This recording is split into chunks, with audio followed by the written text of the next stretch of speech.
Hey yo everyone and welcome to this channel. Salut tout le monde et bienvenue sur cette chaîne YouTube. C'est encore moi, votre go, Zemo. Bienvenue sur cette chaîne. Pour ceux qui ne me connaissent pas encore, moi je m'appelle Eugénie Zemo. Et pour ceux qui me connaissent déjà, merci d'être toujours fidèles. Abonnez à la chaîne. Alors, dans la dernière vidéo, on a parlé du rêve, on a parlé de définir ses rêves, on a parlé légèrement en fait de ce qui nous freine, de pourquoi est-ce qu'on n'assume pas nos rêves et de comment est-ce qu'il faut faire en fait pour pouvoir franchir le premier pas. Dans la vidéo d'aujourd'hui, j'aimerais qu'on aille un peu plus en détail dans ce qui nous empêche vraiment d'y aller, de faire ce qu'on a vraiment envie de faire. Quels sont les freins à notre rêve? Donc, le premier frein qui selon moi est vraiment le plus difficile en fait à casser, à briser, c'est d'abord nous-mêmes. Donc, notre premier ennemi, le premier obstacle sur la voie de l'accomplissement de notre rêve, c'est d'abord nous-mêmes. Donc, ce qu'il faut faire en premier, c'est quoi? Il faut déconstruire toutes les idées préconçues. Quand je dis déconstruire toutes les idées préconçues, c'est quoi? Je vais dire toutes ces peurs, tous ces préjugés qu'on a eu dès l'enfance. Il faut casser tout ça et honnêtement, c'est pas quelque chose de très évident à faire. Tu as peut-être toi qui me regarde 15 ans ou alors 35 ans, moi j'ai 20 ans. Déconstruire toutes les idées apprises pendant toutes ces années, ça prend forcément du temps, ça demande forcément beaucoup de courage, mais c'est quelque chose à faire pour pouvoir atteindre un certain objectif. Quand je parle d'idées préconçues, d'idées acquises, par exemple, je vais parler de la peur. J'ai parlé déjà de ça dans la vidéo précédente. Mais aujourd'hui, on va un peu approfondir quelles sont les peurs qu'on a, quelles sont les idées qui viennent de nous-mêmes qui nous empêchent d'atteindre nos objectifs. Donc, la première peur qu'on a, c'est la peur d'être jugé. Là, quand je dis première peur, c'est pas forcément l'ordre chronologique, mais la peur d'être jugé entre vraiment dans les points les plus importants qui nous empêchent généralement d'y aller, de commencer. On a peur du regard d'autrui.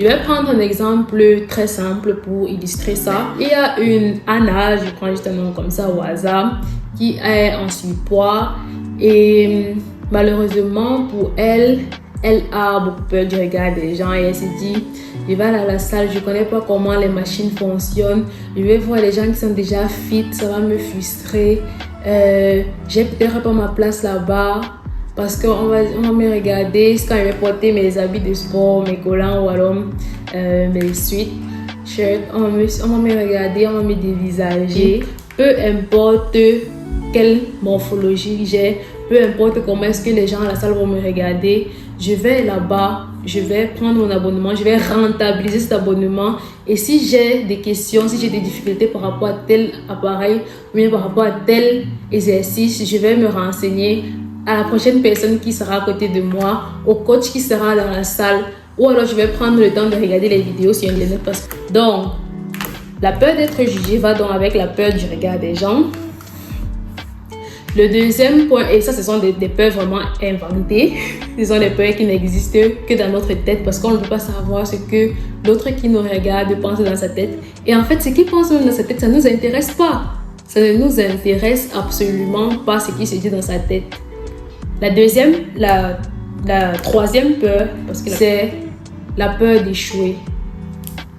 La peur d'échouer. Et la peur d'échouer entraîne généralement la peur de commencer. Donc, ça va généralement avec la peur de commencer. Donc, voici les trois premières peurs qui sont personnelles, sans que quelqu'un n'ait même eu à parler, sans que quelqu'un n'ait même dit quelque chose par rapport à notre rêve. On a déjà créé ces trois peurs-ci là nous-mêmes.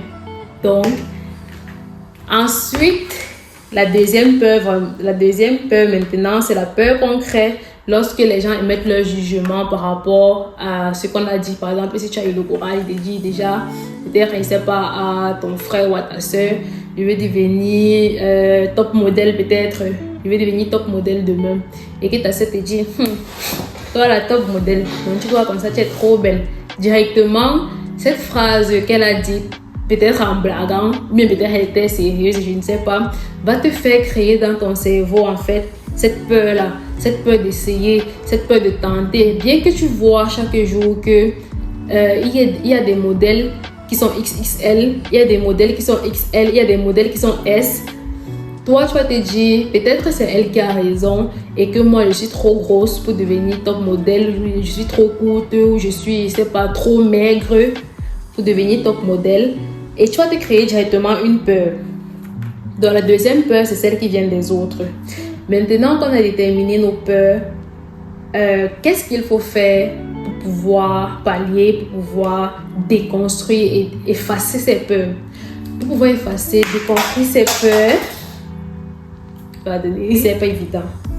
Ce n'est pas évident parce que malheureusement, dans la vie, on nous enseigne, on nous apprend en fait à attendre vers la perfection, mais on ne nous apprend pas assez à accepter d'être d'abord médiocre, à accepter d'apprendre de l'échec, à apprendre de la critique.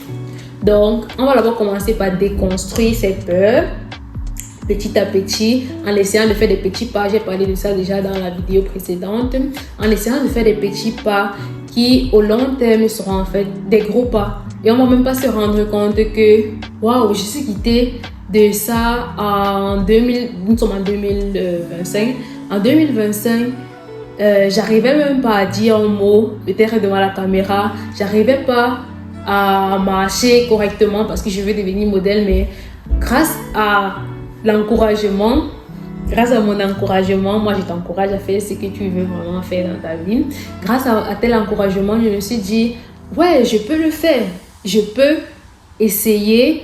Et aujourd'hui, je parle déjà là dans peut-être 3 ans, à force de petits pas, à force de discipline, je peux marcher, je peux avoir la confiance en moi qui me permet d'aller dans peut-être une agence de mannequinat et postuler. Je peux, si je veux devenir sportif, je peux grâce à mes entraînements que j'ai fait en 2025, nous sommes en 2028 là quand je parle. Donc, grâce à mes entraînements que j'ai commencé en 2025, je peux essayer de voir déjà comment les athlètes de haut niveau aujourd'hui ont fait pour y arriver et essayer aussi de participer aux Jeux Olympiques. Moi, je ne peux pas dire comment ça se passe parce que je ne connais pas. Mais toi, si c'est ton rêve, cherche, renseigne-toi, essaye et fais des efforts. Comment déconstruire? L'un des premiers pas, et ce que moi aussi j'essaye de faire chaque jour, c'est de me regarder dans le miroir et me dire, je suis faite pour ça. Répète-toi autant de fois que tu le peux, autant de fois que nécessaire, je suis faite pour ça, jusqu'à ce que ton cerveau capte ça et commence à y croire petit à petit. Donc, ce qu'il faut retenir en fait, c'est que la répétition va permettre à ton cerveau de prendre ça pour une vérité. Donc, pour pouvoir déconstruire d'abord les peurs, c'est te dire, je veux devenir ça. On a parlé de ce qu'on voulait devenir dans la vidéo précédente. Si tu n'as pas vu, tu peux aller la regarder encore. Tu vas te dire, je veux devenir ça. Je sais que je suis faite pour ça. Je peux le faire et je vais le faire. Je suis faite pour ça. Donc, tu vas utiliser tes réseaux sociaux pour suivre la personne, mais pas juste regarder et dire, waouh, cette personne a fait ceci et moi, j'aimerais aussi être comme ça. Mais tu te limites à ça, non, ça va te donner la motivation nécessaire de faire tous les efforts possibles pour pouvoir vraiment arriver à ce point comme cette personne. Par exemple, si moi je prends, j'ai dit dans la vidéo précédente que je voulais devenir actrice un jour, et ça c'est vrai, en plus de mes études scientifiques, je ne dis pas que je vais juste devenir actrice et tout, non, je fais des études en biologie moléculaire et c'est quelque chose qui est assez intéressant aussi. Mais en plus de ça, l'un de mes grands objectifs vraiment, c'est de pouvoir devenir un jour actrice. Donc je vais prendre peut-être le cas de Damson Idriss, je ne sais pas si toi tu le connais, mais en commentaire, vraiment c'est un grand acteur que j'aime beaucoup. Je vais voir peut-être Damson Idriss sur Instagram faire la publicité de son prochain film et voir son charisme et voir comment il joue bien son rôle d'acteur. Je vais me dire, waouh, un jour moi aussi, je pourrais être une grande actrice reconnue comme lui, comme ça. Et je vais pas juste m'arrêter à ça. quand je vais sortir de Instagram, l'image que j'aurai de lui, la scène peut-être de son film que j'ai vu qu'il a tourné, qui m'a vraiment marqué, va rester en moi comme une source de motivation. Donc, je ne vais pas sortir et oublier tout, non. Je vais prendre ça comme une motivation personnelle pour me donner à fond dans mes études, finir et trouver les voies et moyens qui vont me permettre plus tard de devenir aussi une actrice. Donc, utiliser les réseaux sociaux comme ça. Donc, toi, tu vas voir peut-être un athlète, tu vas voir peut-être une musicienne. Mais quand tu vas sortir des réseaux sociaux, n'oublie pas juste ça comme ça et ton temps était perdu. Non, prends ça comme une motivation, un encouragement et donne-toi à fond pour pouvoir y arriver. Donc, après avoir déconstruit donc ces peurs, après avoir appris à avoir confiance en toi, progressivement, tu dois passer à l'action et tu dois être discipliné dans tout ce que tu fais.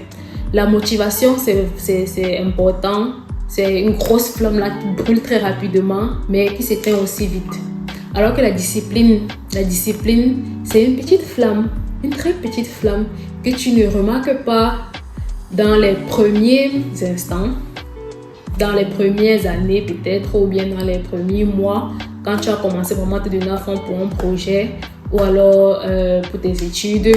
En continuant, au bout d'un moment, juste comme ça, tu vas te dire, waouh, je suis déjà là, j'y suis arrivée, j'ai peut-être obtenu mon diplôme, ou alors j'ai fait telle réalisation, waouh, le temps est passé, j'ai pas remarqué en fait.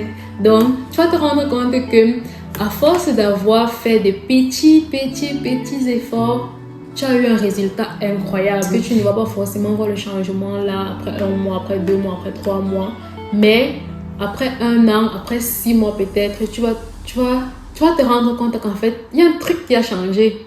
Avec la discipline, c'est comme ça. Il y a toujours un truc qui change au bout d'un moment sans que tu ne te rendes directement compte parce que ça agit dans le silence en fait. Donc, être discipliné dans les étapes qui te permettront d'atteindre tes objectifs. Pour finir, je ne vais pas faire de très longues vidéos, je sais pas, j'ai déjà beaucoup parlé. Donc pour finir, je voudrais dire vraiment, j'ai fait 2 vidéos sur le rêve et c'était vraiment des vidéos que j'aimerais faire plus souvent, parler à cœur ouvert. J'aime pouvoir motiver les gens. J'ai reçu déjà par exemple en postant mes photos d'entraînement à la salle, des personnes qui m'ont dit ouais, grâce à tes entraînements que tu partages, j'ai commencé moi aussi le sport et ça m'a vraiment fait plaisir. Je peux pas exprimer la joie que j'ai quand j'ai impacté de façon positive les gens, ça me plaît. Il y a une qui m'a aussi dit, j'ai retenu que grâce à moi, elle a un peu plus confiance en elle. Et moi, je dis, waouh, je savais pas qu'il pouvait avoir un impact comme ça sur les gens. Et c'est vraiment une récompense que je ne peux pas quantifier en fait. Donc, si ma vidéo t'a aidé, si mes vidéos t'aident, en n'importe quel point que ce soit, mentionne en commentaire. Et je vais continuer de faire mes vidéos, continuer de faire du bon travail parce que ça me permet d'atteindre mes objectifs parce que ça me permet de me développer moi-même. Donc toi, trouve-toi quelque chose qui te permet de développer, évite la routine, évite de consolider en fait ces idées préconçues qui vont t'empêcher d'atteindre tes objectifs. Crois en tes objectifs, donne-toi les moyens de les atteindre et sois discipliné. Ça a été un très grand plaisir de réaliser cette vidéo. Si la vidéo t'a intéressé, n'hésite pas à me dire quels sont les points qui t'ont intéressé, quels sont les points qui t'ont pas intéressé. Comme ça, je vais m'améliorer. N'hésite pas à mettre en commentaire. Et on se voit dans 2 semaines pour notre date. Bye bye!